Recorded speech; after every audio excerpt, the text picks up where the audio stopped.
sema tumechoka. Uongo na ulozi ni watu wa kuchoma.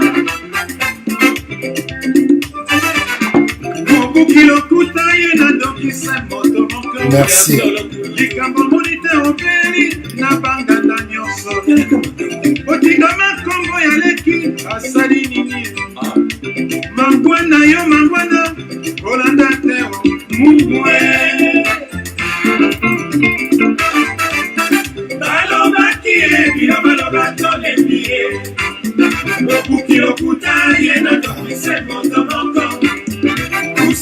Sema walisema tumechoka. Uongo na ulozi ni watu wa kuchoma.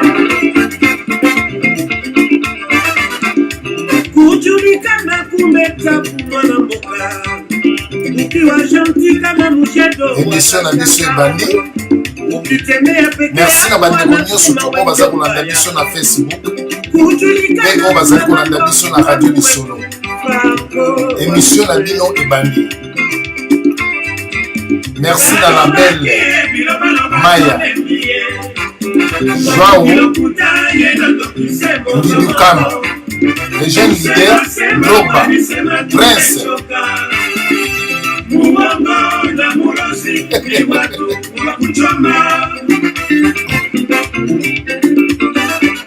Merci na bandeko nyonso tu bozwami liboso ya engunduka ya 3W Radio Télévision du Solo. Ezali toujours ya bino DSV Diana sur le foot de vous pertal mutu toujours nakati ya bato. Napesi mbote na nga na bali solo pe na bali soloise. Napesi mbote na ba DSV pe na ba DSVine. Oyo nyonso tu bolandaka biso na radio na bino Radio Li Solo. Napesi bino mbote, napesi Dog Life mbote, napesi Yann mbote, napesi Enfant de Dieu mbote, napesi ndeko nanga lokole mbote, esika ozali kolanda biso, napesi bino tu mbote na kimia ya nkolo nzambe e ilekana ko fulusama na kati ya mabota mabino. Mbote na bandeko nyonso tu bazali kolanda biso na nzela ya Facebook. Oyo balandaka biso na pesi bino mbote. Merci Joao Ngidi Kama, merci na Drogba. Ah merci awe, merci na bandeko nyonso tu bozali kolanda biso. Lelo toye na masolo na biso kaka ya mboka to sololaka. Bo comprendre kaka mwa muke pesa ki mwa mobulu le temps que boyebi kaka banzela mutu na mutu azana banzela pona kokoma epesa ki mwa nkokoso yango eko zelisa biso te ke po to banda émission na biso na ngonga oyo. Alors lelo na yeli bino sujet na biso ezali nini? Sujet na biso ezali o tozali koloba ceux qui disent que batu o bazali koloba qu'on s'organise les élections, hein? Batu o nazo loba na ndimbola na batu bazako batu o bazali koloba qu'on s'organise des élections dans un pays occupé. Tozali kotuna bino occupé. Et quel plan oyo tokoki ko sala pona ko sortir na crise oyo? Nazo limbolela ngo vraiment na lingala malamu na bandeko po Olanda. Soki tokoloba la bon kutu ya malamu pona bandeko na lito ya bien ya koyoka bandeko nyonso tu oyo bazali koloba pays ezali occupé. Mais tokosala ndenge nini poto longwa na occupation wana? Bato bele bazali koloba ke non. Auto-organiser l'élection, toko kosala, toko kokende na l'élection te. Oui, toko kokende na l'élection te. Pays ezali occupé. Alors, to sala ndenge nini batamayele, ba Congolais a mayele, to sala ndenge nini po pays elongwa na occupation. Ngala ebite hein? Mbote na songe ya mbeli, mbote na don dada, mbote na die merci, mbote na JP Ngondi. Pays, oyebi bandeko nanga ba Congolais belé bolobaka, pays eza occupé, tokoki kokende na élection te. Ce que tous les combattants, tout pays ça occupé. Pas question d'organiser l'élection. Alors, photo bima occupation. Comment, hein, quel plan pour faire sortir l'occupation? Hein? To bima na occupation. Tout ça la plan ni poto bima na occupation. Plan ezani. Plan B, plan C, plan F, JK, to éviter poto bima na ba élection. Ah là là là là là là, nani kutu vengeance afimbo ngubu na otala te ko okopesa ngai na koya kobosa na makambo na oposa toujours muta polémique olingi toujours ko polémiquer alors donc na ko lobali susu nini na ko lobali susu nini. Bon donc eloko tozali koloba pays eza occupé. Tokosala ndenge nini po tolongwa na occupation. Tokoki organiser l'élection te pays eza occupé. Deuxième sujet na biso likambo o tozali koloba. Likambo ya batu baza koloba soulèvement populaire. Oh là là. Pays moyen to ke na élection te soulèvement populaire. Bande konanga soulèvement populaire. Tokosala ngo ndenge nini soulèvement populaire bande konangai. Ah ouais, merci Martin, merci Alison, merci na Betuka, merci na JP Ngondi. Nazo tuna bino bande kona lingi bo répondre ba combattant na ba auditeur na ba auditrice o bo sali kolanda biso. Pays eza occupé, occupation to nimi oui. Élection moyen to kende rien pour pays ça occupé. Bamisu balobi que non, il faut to kende kaka laisser le moyen soulèvement populaire. Mais soulèvement populaire yango toko sala ngo toko kende, toko sala ngo ndenge nini bo bandana. JP Ngondi, bino batu bokomaka bokoka ko intervenir te boza makasi pona ko koma bokoma. Soulèvement populaire. Toko sala ngo ndenge nini. Pays eza occupé, n'occupation, bo pesa ba solution. Laurent Martin bo pesa ba solution, bino bata Facebook, bo pesa ba solution na bino. Occupation ezali, toboite. Bon, soulèvement populaire, tokosala soulèvement ndenge nini.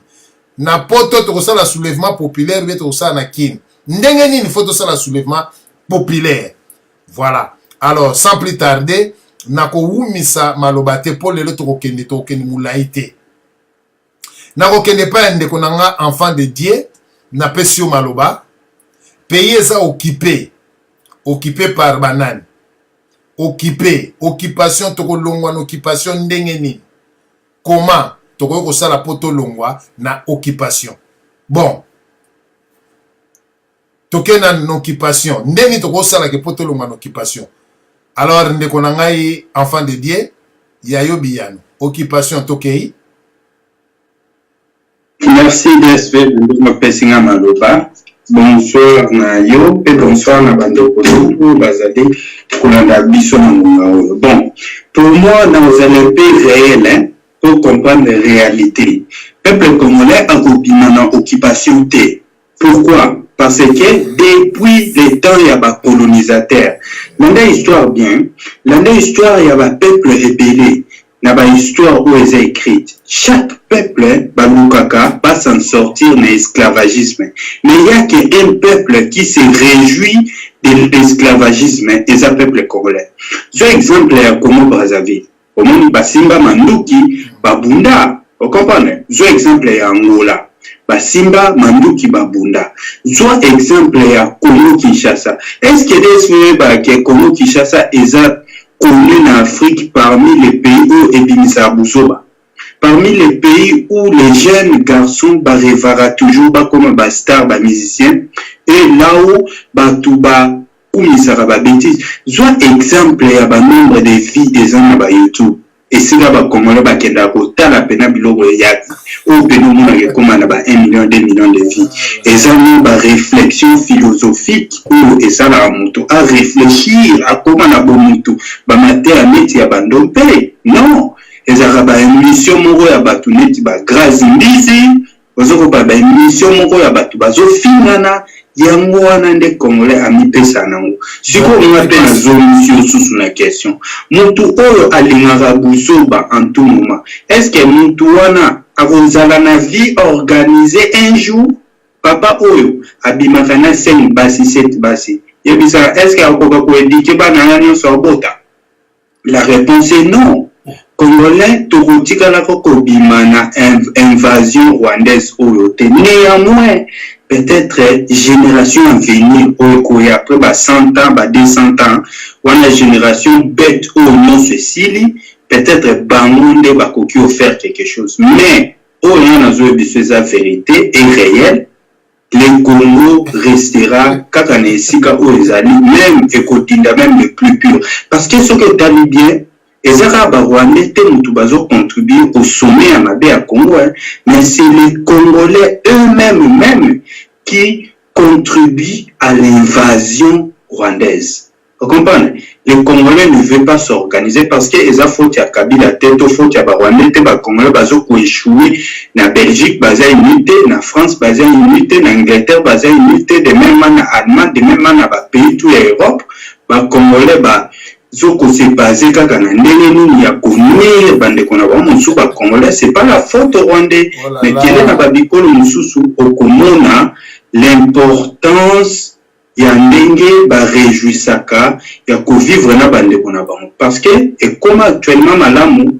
ko vivre loin de ta communauté congolaise pour réussir surtout yeda na kata communauté na congolaise il y a que la jalousie la haine et puis comment te faire nuire ce qui règne. Ce qu'on y a dit, ce qui n'a pas mboka bapaya, bozo koka ko s'organiser te, bozo koka ko lingana te pour na bolamu na bino bobonga. Mais boko libérer mboka na bino na kati Afrique ndene.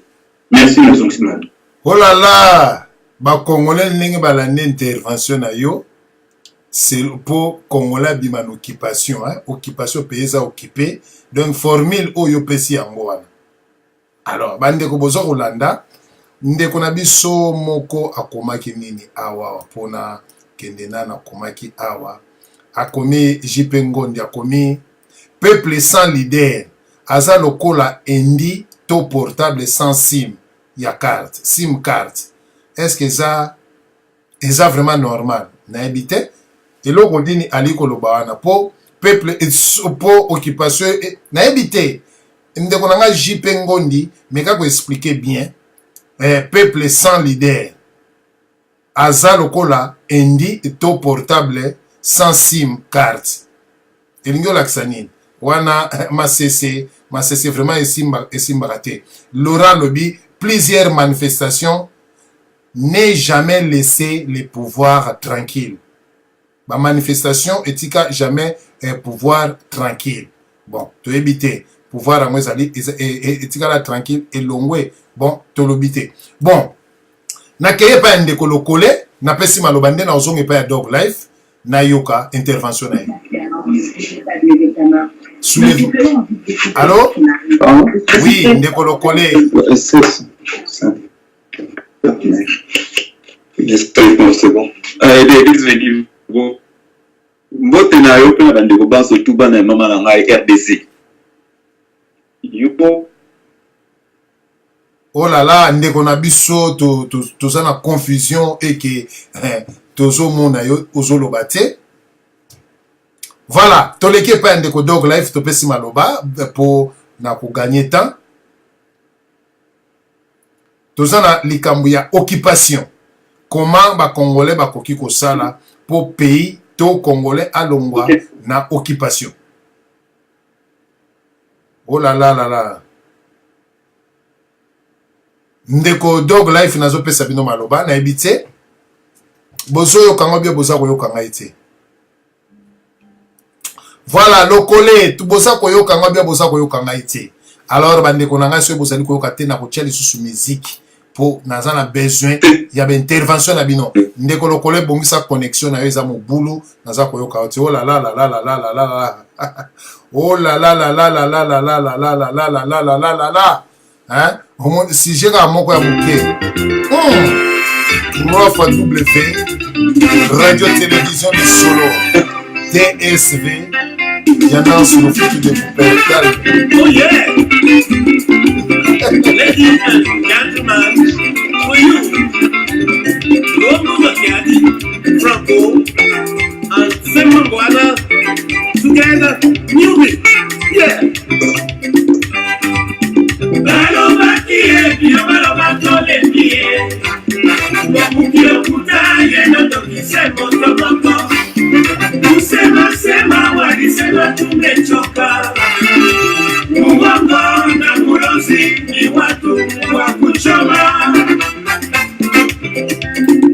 Merci na bandeko nyonso tu bozali kolanda biso bozali branché sur la 3W Radio Télévision du Solo ezali toujours ya bino DSV Diana sur le foot de Wuppertal. Toyeka kato solo la Mama Neti Mbote mingi mfumulema les talentueux Mbote merci na Michi Gita ba mbote de trop na bandeko bozali kolanda biso tosaka kolobelo ko moko bandeko na ngai pays na biso ezali occupé hein pays eza occupé tokosala ndenge nini poto bima na occupation bandeko na ngai bopesa ba formule tokosala ndenge nini poto bima na occupation biso tokosala ndenge nini poto bima na occupation oh là là na tango toza koloba tokosala ndenge nini poto bima na occupation ndeko nanga lokole na banzi oza koyoka ngai siko na kanisi connexion komi malamu donc koyiba ba connexion hein koyiba ba connexion ya bato voilà talaka ka Moïse a fulité alors ah la la la la la la la la Moïse a fula OK bon deuxième mbote na yo lo sako na mama na biso RDC deuxième biso ba congolais tu utilises ba mot et abatu mais tu va contenir ba mot na te OK quand nous disons nous parlons il y a occupation. Qu'est-ce que nous comprenons par mot occupation? L'aide au soulèvement populaire. Et il y a exactement dit. Si noté, tu vois qu'on n'a jamais la discussion, la conversation, tout ça, là. Là, on a dit Morobo. Alors, apprenez aux Congolais, aux nègres, de croire et non de réfléchir. Ma cambamo, tout le monde a la mot, il y a moi. Parce que nous affirmons beaucoup de choses, mais ce qui doit tenir tout ça preuve à ma camtosa koloba, tu es en mot scientifiquement, tu es incapable de tomber. Soit, supposons que nous allons occuper, comme on a 26 provinces maintenant, la province à Bandou, tout comme maintenant nous avons 11, la province à Bandou, gouverneur Nazalaki rwandais. Ougandais, Tanzanien. Quel député zalki rwandais, Ougandais, Tanzanien? Toké na Bakongo, toké na Kasai, oriental, occidental, na Ozaire, qui sanga luguna, toké na Katanga. Toké na Maniema. Wana formule, on peut s'être occupation. D'accord. Na Kinshasa, wana na parlement, na biso ya Kinshasa. Oh là là. Il y a combien de Rwandais députés? Na le bien. Papa Nyarungabo. Encore qu'il y a beaucoup de Congo, depuis Kala, etc. Bon, tout le monde là, il y a gagné Rwandais. Bon, est-ce qu'il y a 10 Rwandais dans le Parlement qui a Congo? Est-ce qu'il y a 10 Rwandais dans le Sénat à Congo? N'a pas ministre n'a pas de Congolais. Sur ceux qui sont à 66 ministres qu'on a, il y a combien de Rwandais? Combien de Rwandais? L'armée n'a pas il y a beaucoup de gens où il n'y a pas de rébellion, il y a côté de l'armée. C'est vrai. Sur 100 000 hommes qu'on a, il y a combien d'Ougandais, il y a combien de Rwandais, il y a combien de Tanzaniens? Est-ce que ça là 20%? Le collègue, pesa, toujours retourner. Solution. D'accord. Alors, solution. Solution. Si vous que vous allez occuper, d'accord. Comment vous allez occuper? Alors, je ne comprends pas. Ceux que vous allez occuper, pourquoi même appeler ça une candidature pour la élection? Pourquoi faire la maintenir candidature naïe? pourquoi est-ce que Félix Tshisekedi a maintenir candidature à l'élection et va aller au bout entre les opposants pour aller aux élections dans un pays occupé? Expliquez-moi pourquoi les opposants n'ont pas eu d'élection. Pourquoi il y a eu d'élection en 2006, en 2011, en 2018? Pourquoi? Tout le souverain populaire. Ok. Souverain populaire.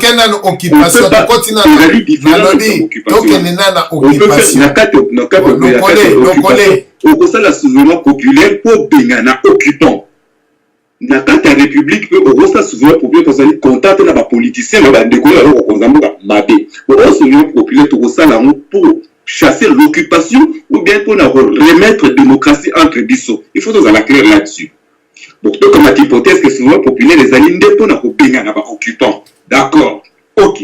Mais alors, pourquoi Bomisa qui bat pour aller aux élections par des relations opposants? Et pourquoi tout les Congolais, moi, Congolais, va pouvoir aller pour bête l'élection dans Mazulu, il y a élection alors que vous allez occuper. Et on peut comprendre, c'est parce que Bazali au travail n'a pas paye. Supposons, il y a une hypothèse, c'est pas moi qui affirme. Je n'ai pas aucune logique na binoana. Bon, Makila tout ça, on va collaborer comme général Pétain. Oh là là, on peut comprendre logique na bango zali diabolique. Bon, pourquoi les gens bazali na motema ya malamu kolinga mboka na mboka na bandeko na pourquoi baza ko beta la solo ya élection et pourquoi bomisa qui bandeko na biso pour l'élection alors que mboka zali occupé tantôt occupé tantôt occupé. Aujourd'hui là c'est pas cohérent, c'est pas logique. Discours là-bas, politiciens, ou bien beaucoup misaka, opposants, ou bien tout soutenir. Donc, comment veux-tu que vous soutenir par Tandinga DSV? Donc, bazali diabolique. C'est une banque qui est occupée, pour passer de l'élection alors. Pour passer de l'élection sans Kabila. Kabila, ce qui y est moko à l'omoué. Est-ce que l'occupation est Syrie? Est-ce que l'occupation avec la personne de Kabila y est moko? Ces occupations, c'est tout un système. Alors, secondaire, tu européen, na Rwanda, wanani. Combattant, qu'est-ce qu'ils ont déjà fait contre le Rwanda? Qu'est-ce qu'ils ont déjà fait contre le régime Abatouti-Onani? Il y a beaucoup de Congolais dans Kigali. Il y a plus de Congolais aujourd'hui au Rwanda qu'il y a de Rwandais à Kinshasa. Congolais bazali kuna nani na Kigali. Pourquoi Babundisaka? Il n'y a pas de commandant là-bas, combattant là-bas. Moi, tout le temps, combattant pour les actifs. Na Kampala, na Uganda. Moi, tout le temps, infiltrer les combattants pour la terre. Et bien, c'est facile. C'est Kabila, le père, la guerre sera longue et elle finira à Kigali. Alors, qu'est-ce qu'ils ont déjà entrepris contre ces régimes?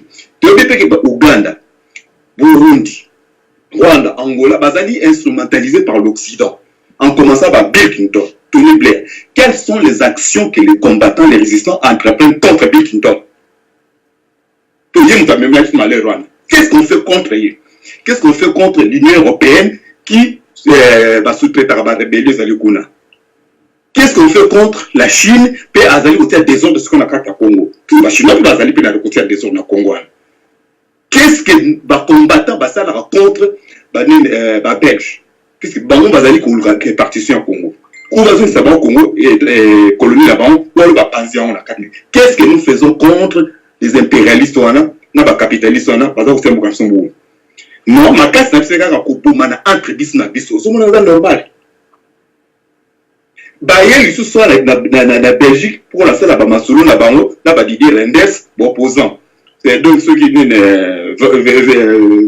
Vengeance bis quelque chose comme ça. Pourquoi quand en Belgique? Pourquoi quand en France? Pourquoi quand en Londres? Oh malheur même si vous tapez et Utikuna. Logique tu en a ezali Kulubani. Peut-être il faut aussi ça m'a camé pas bateau babanda qui en d'accord, on peut comprendre. Tout ça il y a en 2006. Tout ça en 2011. Tout reprendre mais tout ça il y a une indépendance. Finalement tu au la colonie des DC. Donc bis monte une occupation pour que mettre l'occupation à partir de pouvoir. Donc, l'occupation, tant qu'ils allaient bénéficier de la biso et que ton compte à pouvoir, ils en ont m'habité. Tant là, il y a musique. Chaque fois qu'on lui pose des questions sur l'occupation, Abo t'as toujours en touche. Pourquoi est-ce que je n'ai pas?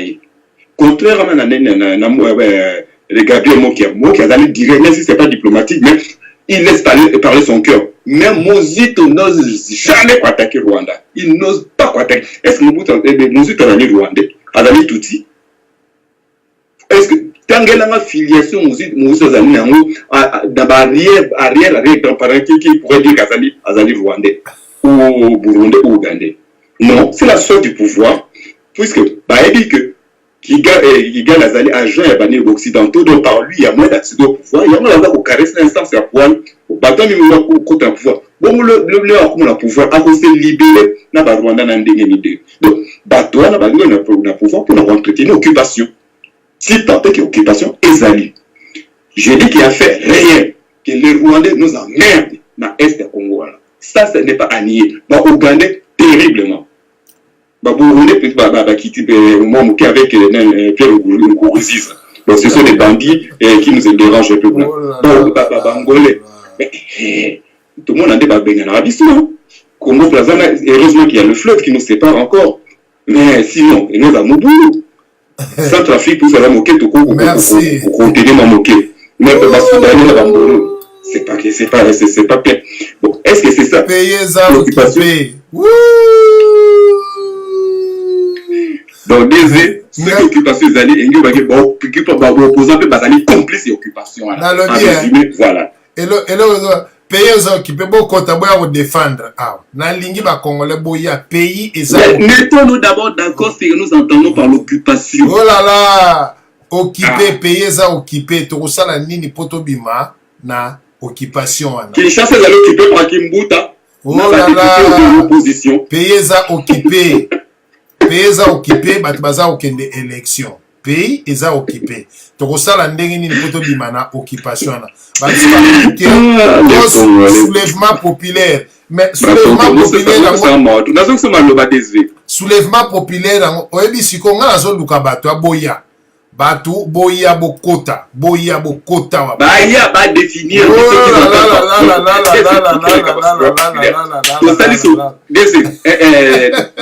Une minute. Non, qui est rapide. Tout ça, le soulèvement populaire.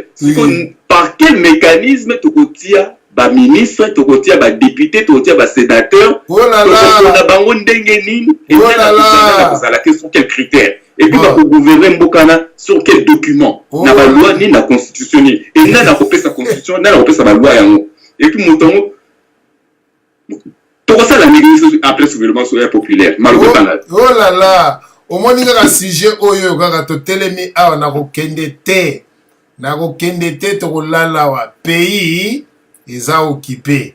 Bato baza okende élection, bakendaka na élection na pays na mboka o ezali occupé te.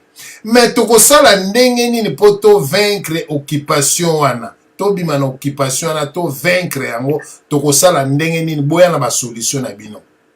Bon. Bolobi lisusu au pays il faut tokende kaka na soulèvement populaire. Mais tous les combattants, tous les bateaux, oh soulèvement populaire eko banda wapi.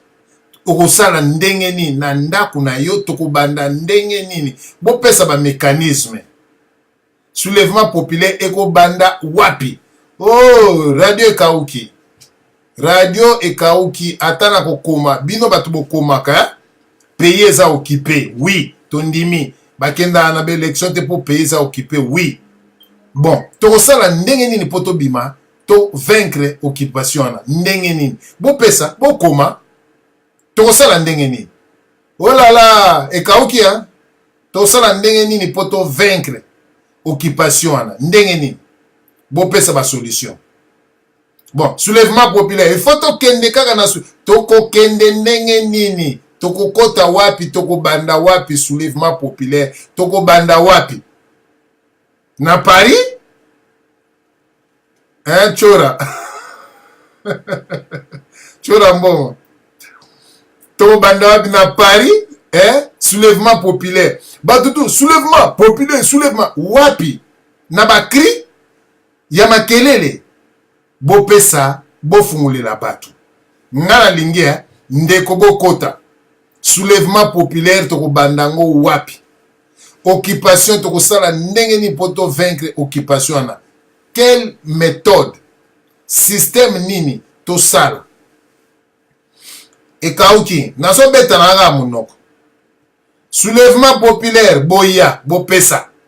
Toko banda soulèvement populaire, toko sala ndenge nini. Toko bimano occupation ndenge nini. Oyebi soki ozo solwana motolobi ke mon pays est occupé. Est occupé, oui.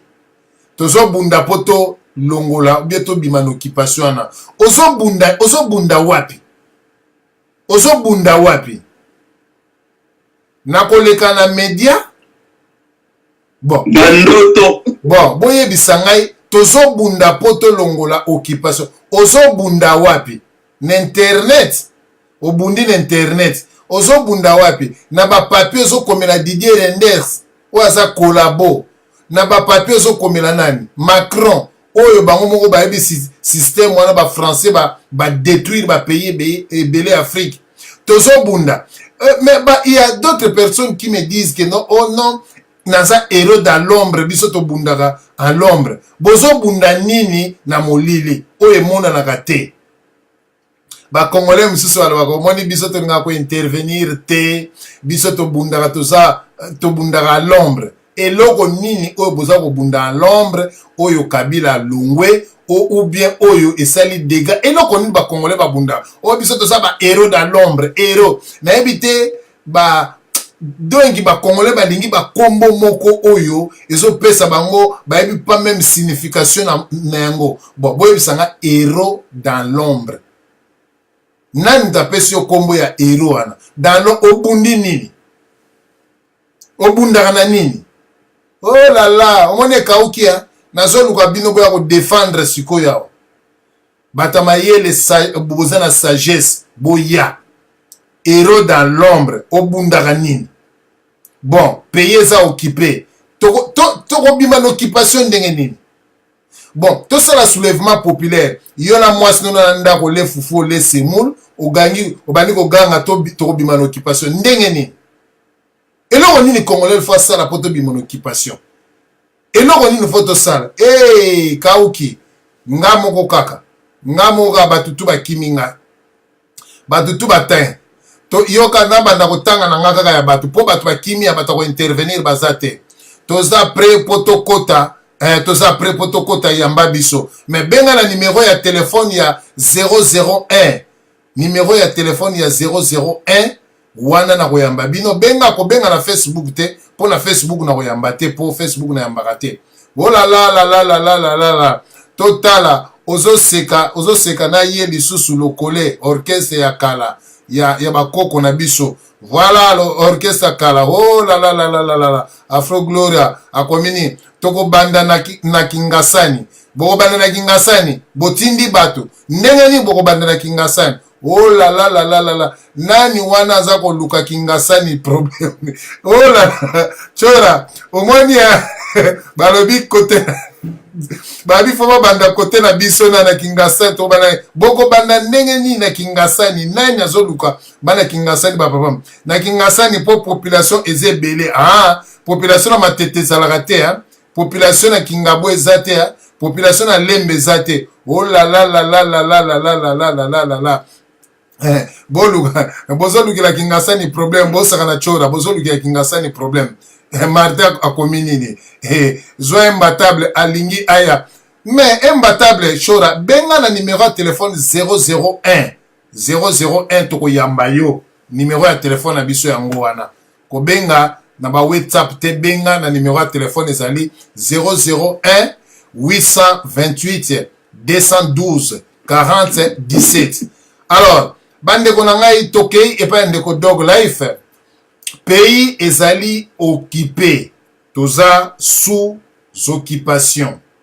Alors toko sala ndenge nini poto bimana occupation wana mais pays ezan occupation de batu balobaka batu bazo kende élection to sala ndenge ni poto bimana occupation wana ndeko dog life na pesi maloba.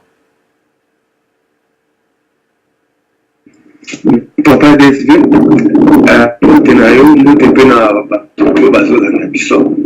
Na pesi mote vraiment champion yo kale na. OK. bien. Et c'est bien. Et puis, ma complexité politique, ma fanatique à leader na bango, et puis, ma jeune politique, ma plus politique que n'a pas papa défait. Bon, aujourd'hui, mot totale occupation. Un mot français. Nous devons occuper moi place espace. Mais il faut définir chaque fait par rapport au contexte. On a déjà par rapport à la politique, même si à Congo, papa de utiliser la terme occupation, on a 50% d'apporté. Pourquoi on a dit 50%? Parce que quand nos frères et sœurs parlent de l'occupation, on sous-entend souvent, je dis souvent, on sous-entend les années d'occupation rwandaises. Mais si on t'a dit bien, on a pu, on a un grand peuple. Ils allaient dans le Rwandais. Ils avaient un peu de kati. Vous comprenez, papa désolé. Un mercenaire, il y a un mokanyoso, un multinational, un mokanyoso, un diamandé, il y a un mokanyoso. Et il marque ça aussi. Alors, problème des alignés. Ce qu'on a ciblé, problème d'orienté. Donc, on a une chance pour atteindre le résultat. Et là, ils ont un millier de papa. Alors, pour la définition occupation congolaise, c'est 1% où on appelle ça à Bango. Comment ils ont occupé la mafia moko privée nationale? Parce que là, quelle étatique? Ils ont une mafia privée. Même ceux qui fonctionnent, il y a l'État, il y a Bango, Misusu. Baza inclut la Kati. Mais ça, il y a qui privé. Et là, il y a l'État dans le monde. Donc, mafia privée internationale, on retrouve les petits, on retrouve pas Congo, on retrouve les Parisiens, les Batétés là, les Canadiens, tous un peu de tout, mais non. Et puis, la deuxième position, tous alliés occupés par la médiocrité. Moi, j'ai balise. La médiocrité. Pourquoi papa dit? Parce que les gens, beau dire n'importe quoi. Mais si on dit la Moïse Gabo, ou puis nous la Lambert Mende, pas de ces bango de Bahamaïle, bango de Batanga, Tala, face Moïse Gabo, Tololaka, malgré que tout il a un barreau pété, il y a la bombe à terre. La bombe à terre, la bombe à tout. Là, on a discours la Mende. Pas désolé. Donc là, Moïse Nabouga va répondre toujours Batoulon qui est sur nationalité Yakabi. T'as la réponse. Donc là, Moïse Nabouga a solo là, Sénat, série à 2015 manifestation à janvier. Pour nous, est différent. Alors, médiocrité au cannabis, ils ont deuxième occupation. Alors, pour la Robin, moi, papa désolé, on a ce qui quoi. Ils ont fait même pas une semaine de changer la note. Bino tout, notre leader, Bino, n'a pas fanatique. Nous, on vous disait, avant, alors, où il y avait il y a Saint-Sylvestre, excusez le terme pour les âmes sensibles, on était contre. Dis-le, on a dénoncé ça. Bobomis, ça va être là-bas. Tokani, ça va être là-bas. Carton rouge, carton jaune, boye, marame béné. Maman, ça me soute au bébé, akali couleur à marambo. Mais, on a dit, qu'est-ce qu'ils ont fait? Ils sont allés, signer, tout ça, Kabila. Mais qui? Le lieu, quand même, se retrouver plus fort. On continue à utiliser par moi. Jusqu'à avant-hier, il y a une semaine, parce que chaque fanatique a un agenda caché. Le fanatique a plus Chilombo, le fanatique a Jean-Pierre Mbemba, opportuniste général, le fanatique a Maurice Katou, qui n'a pas gêné là-bas. Donc, quand nous disons de son père, tout le bal l'écho, tout qu'il a bien payé, vous même sont dans la 10 ans. S'il vous plaît, vous que la chose une pour une fois. Ah, vous le dites, Maramoutoza, quand nous avons catholique, bazo costino, oh, tobi ma boy, ils sont dans une élection. Quand c'est l'élection, on a dit, pour tourner aussi. Oui, papa, est-ce qu'on a mis, oh, pour gonfler ballon tu la souka l'espoir na bino l'espoir s'est envolé pour les mbaka ça les songolo et les mitio puis les gens ah besoin c'est que ok tu as mis les amis attends nazaki na mona opesa bino natika bino bo ke magana boya bo peut-être papa de parce que vous avez tout cassé quand je dis vous les amis papa de n'est-ce pas bien faut tout comprendre figure de style parce que nous avons attaqué là-dessus il y a figure style nous avons ils ont tout cassé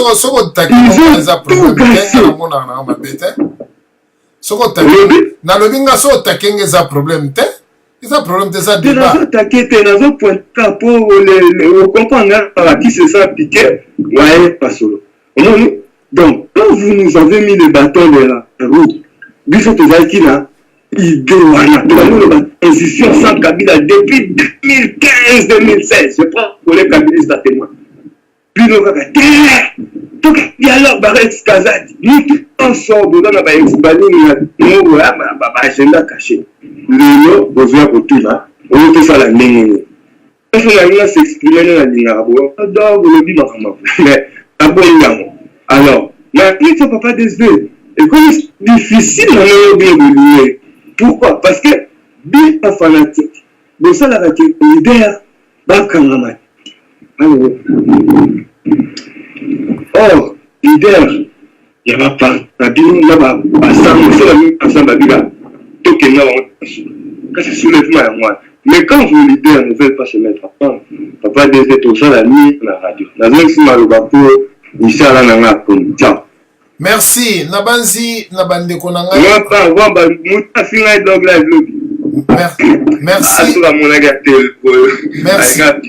Merci Nabande Konanga obozali kolanda biso tozali kokoba lelo tokende mulai mingi te. Nga la pesi bino kaka sujet oyo comment pays oyo ezali occupé balobi bakendaka ba élection na pays oyo eza na occupation te.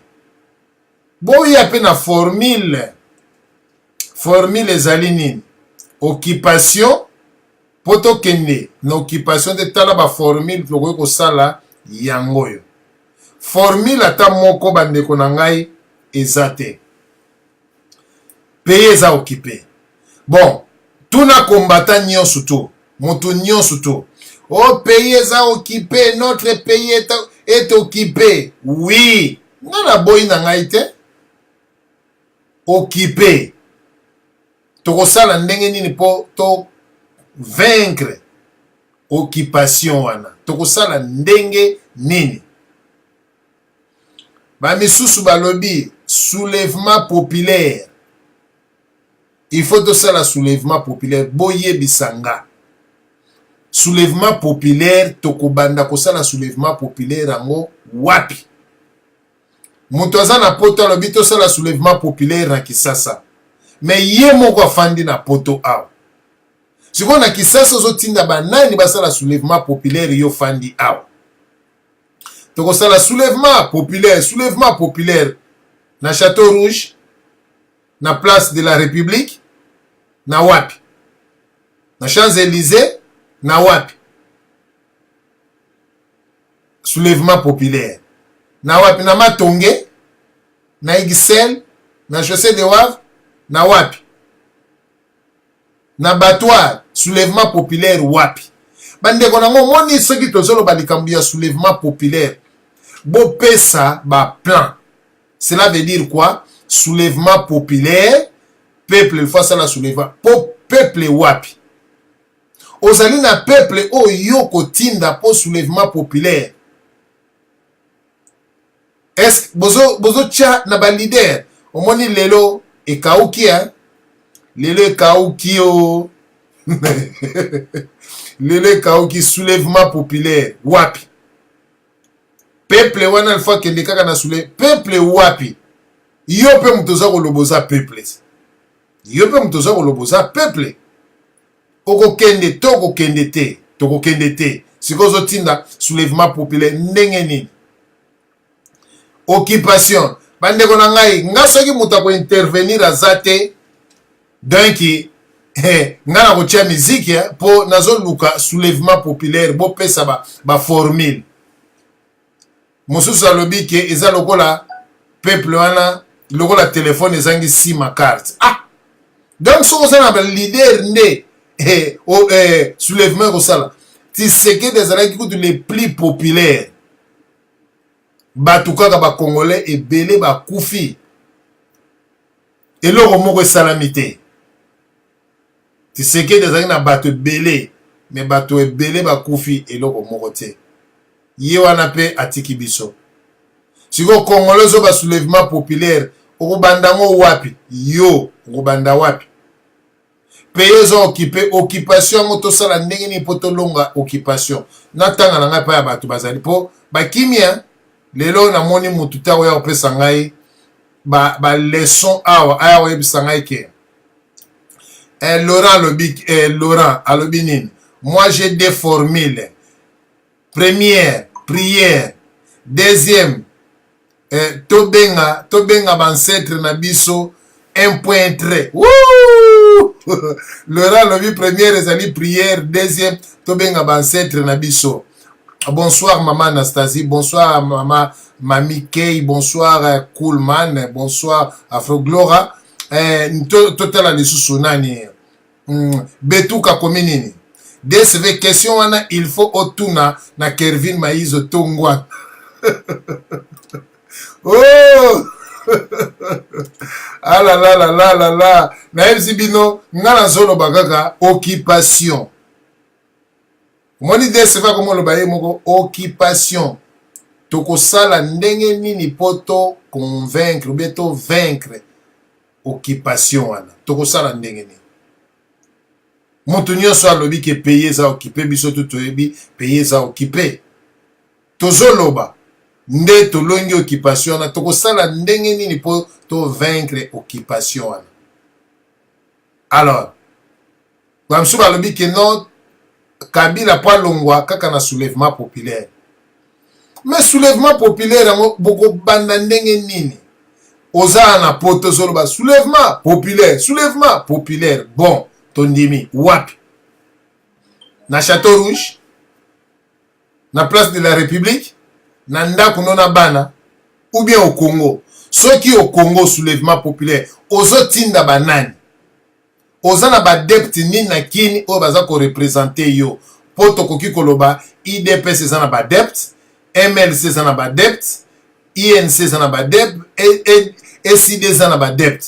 Bon yo congolais ozali koganga na poto soulèvement populaire badepte na yo baza na kini wapi bundu dia Congo kutu o je vais frapper akimi siko badepte bazate yozo tinda polo bake peuple abimalanzela peuple ayokaka voix ya leader peuple ayokaka voix ya maître na ye siko yoza na poto ozoloba ke soulèvement peuple abima ozata na ba adepte no na kini bazate siko ozotinda bana zone nini babima baleki na yo babimaka kutu te po ozobanga ba okufa ozotinda ya bato babima sikoyo ya bato ngo bazoyoka yo pete soulèvement populaire soulèvement wapi bandeko nanga omoni sikoyo kauki moto ako répondre azate natikali nga moko moto ako répondre moto ako pesa plan B azate bandeko na ngai émission oyo umela te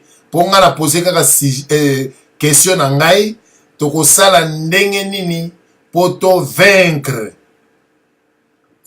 po tolonga occupation tokosala ndenge nini po tolonga occupation po eloko soki boza occupé il faut bosa ata na famille soki boza na problème moko boye olobi te na famille na biso toza na problème il faut na sala tout eloko elongwa na famille na biso bon siko yo okosala nini po to vaincre occupation oyo pays na biso ezali occupé.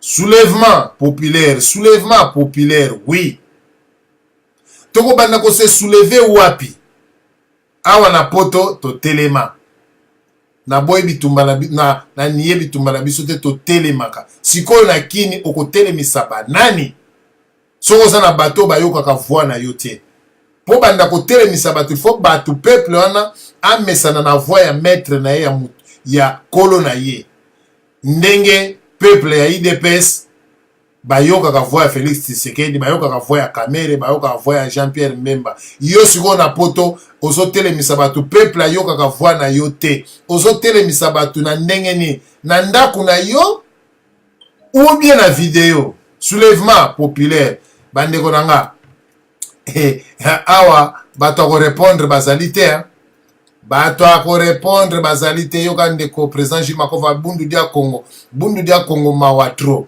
totala DSV DSV n'oubliez pas que être eux entre eux ils se disputent de partager des pays d'Afrique riches donc arrivé il y a ba Rwandais en masse chez nous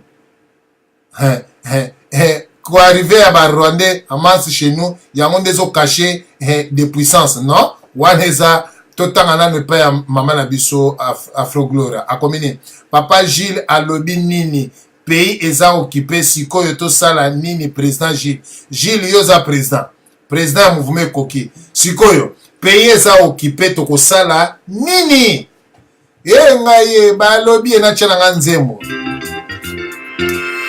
moto ako répondre question azali te moto ako répondre occupation azate occupation moto ako répondre azate na soulèvement populaire apesa plan B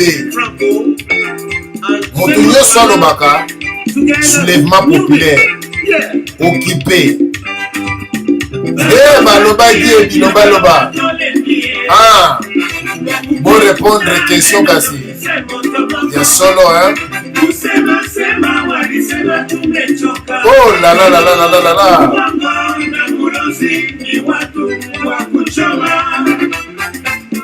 chete kauki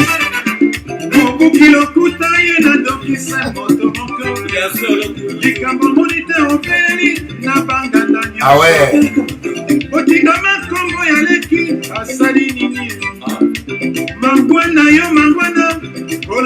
oh là là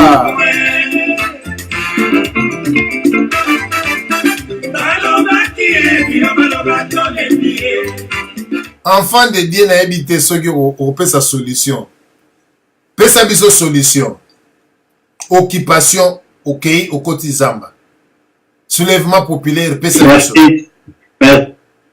merci papa Diana na ndemo zonse ngaso maloba pona bandero zero pesa maloba na ngonga na ngai bon papa Diana tozala un peu honnête tout qui malem na sekana ba pour moko ya mitié avant tout qui est là soulèvement populaire et comment se libérer dans l'occupation. Tozana un héros national, moko tope pour moi je l'appelle héros parce que makambo sala batumi ni barotika ka jamais. Tozo yoka oh enfant de Dieu tozana radio loba. Oh là là! Allô? Oui, allô, oui. Allô, mes excuses, pardon, appelle les bandits au côté de la Noël. Oh là là. Pour moi, je repère cet exemple, c'est très simple. Tout un exemple, il y a monsieur Armand Tungu. Le monsieur à Kitaki, à Tikaki, Belgique, pour qu'il ne Kobamba, Joseph Kabila, Liban na Congo. Le monsieur a offert qui son sang. Pour le collapsabi ce niveau il y a mécontentement à Zaki Nango face à souffrance à ses frères congolais. Yo lingi au lobby occupation opposition ba congolais ya poto pe batele maka. Combien de congolais na bandana no biso na radio du Sodoa? Est-ce que déjà to kanisa tato kanisa 1 centime poto tim de la na famille ya notre frère to tim de la moisi na banatika?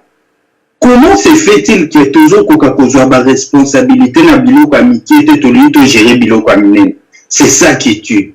Babandarana nous na muke même atanda et yakate evandi mbaramoko. Babandarana nous na fondation à les besoins madame Alemale. Les Congolais ont fait partie des communautés les plus désorganisées soki bato boza désorganisé papa Diana bokosalaka eloko ya malamu te tala bacommunauté nyonso oyo ezala organisé bavandisa bamboka na bango exemple ya barwandais le rwandais na ba 1990 bazalaka organisé te bazalaka désorganisé ntango bayokani tosorganisé babandi baréunion malembe yango lelo baoccupe Congo même ma bajuif baisraélite tala nde batambola tala barwandais na étranger ndenge bazala est-ce que rwandais akoluka bayeba bwaki ngunda na ndeko na na même pays akoluka abebisa ngunda ndeko na rwandais bazongisa na Rwanda pour que souffrir ça se fait que chez le congolais pour congolais akoma nanu na niveau ya libérer mboka foye moko nanu abanda nanu kokani fa bandana komitala na mutu mais est-ce que sa tête fonctionne ya mwana na biso que dernièrement l'émission passée que le Congolais, c'est comme si on ne comprend plus rien parce que tout a totalement perdu. Jamais Congo est se libérer tant que Bissomon a tout organisé. Combien de mouvements combattants est en Europe? Yebisama Suko, Bawe la Rani, parce que Bitezaka mon corps commun. Et ça que l'occupation dégage. Mais pourquoi alors qu'on s'est subdivisé dans un groupe ébélé? Au Jomona, qu'il n'y a pas de sérieux. Il n'y a rien. Même dans la partie politique, c'est la même chose. La politique des ventres, les combats des ventres, combat des ventres, combat et puis, par cette communauté désordonnée pareille, Ozomuka, tout libéré Congo. Mais ce n'est que du théâtre. La seule solution est qu'on aux bon. Mais c'est un peu difficile. Ce que moi je dis et ce que moi je vois, et la génération telle na édition. Donc les gens pendant tantôt dans 150 ans au moins. Il y a une génération où on a et quoi comprendre l'importance de Mabélé et vous avez la génération où on fait la bassité et vous avez la génération où on fait la massangate mais vous avez la génération où vous avez instruit comme ba juif ndenge ba passata na bango na ba souffrance et format bango et on va créer Israël actuel. Donc, bah, comprenant l'importance, il y a parce qu'une génération actuelle, c'est une génération totalement détruite. Au monde, un Congolais qui se donne Robert de Paris, Robert de Suisse-Irlande, Robert d'Allemagne. Au monde, on a un niveau de médiocrité. Tu penses, ces Congolais-là, arrondissement sur Makila, il n'a pas compris la valeur de la nation. Merci, Nazon Simal.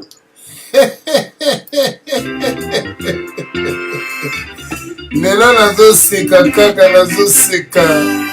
nazoseka di naosekaka bopesa solution alobi bopesa solution tuna mwisi ya zaza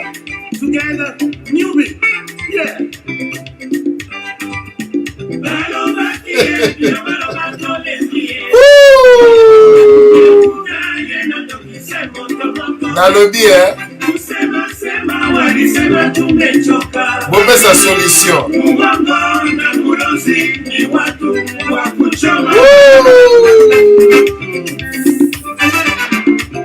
Kilokuta yena dokise moto moko ya solo likambo monite opeli na banganda nyonso otigama kongo ya leki asali nini mangwana yo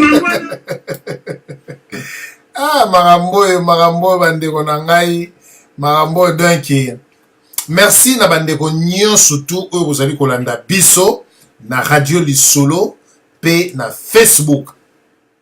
Na base sujet na ngai na lobi yango bien pays oyo ezali ndenge bazali kolobake tozali mal organisé pourquoi tozali kokende na ba élection na pays oyo ezali sous occupation pays oyo ezali occupé pourquoi tozali kokende koorganiser ba élection pourquoi bato bazali kokende na ba élection bato pe bayebi yango.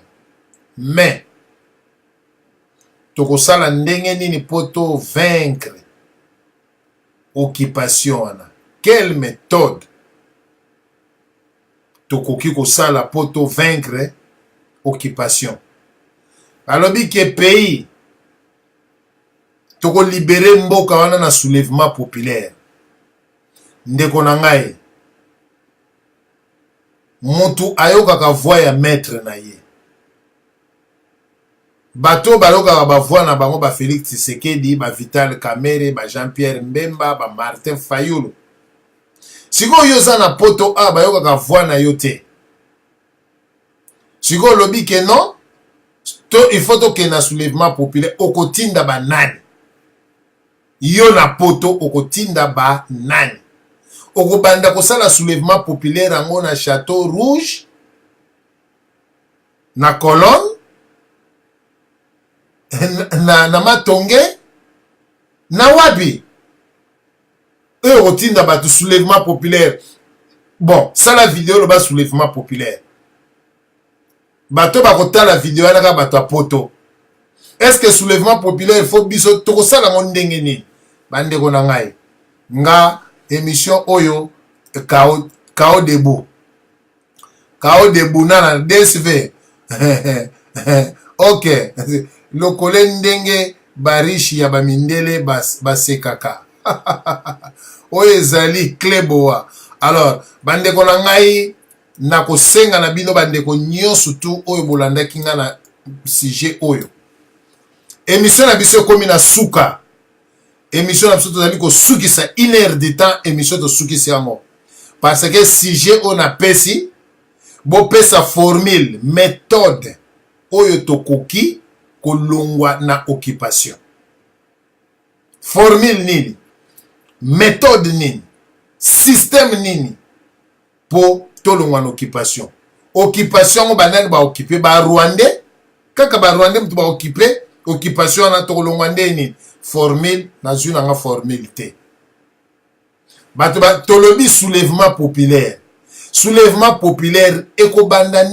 bokosala ngo ndenge nini soulèvement populaire bato balobi Tunisie mais est-ce que Tunisie bata diaspora mutu bakomandaki Tunisie bata Tunisie ke botelema ou bien peuple ye moko bon peuple ye moko faut en enseigner par qui yo moko tosala ba YouTube ozatala mutu moko te na kin o enseignaka ta mutu te soki ekomi mukolo bato bakobima okimisi famille na yo obino bobima te masasi ekobetama ya baninga nde oza mais finalement ekosalama ndenge nini bandeko sujet namemelaki bino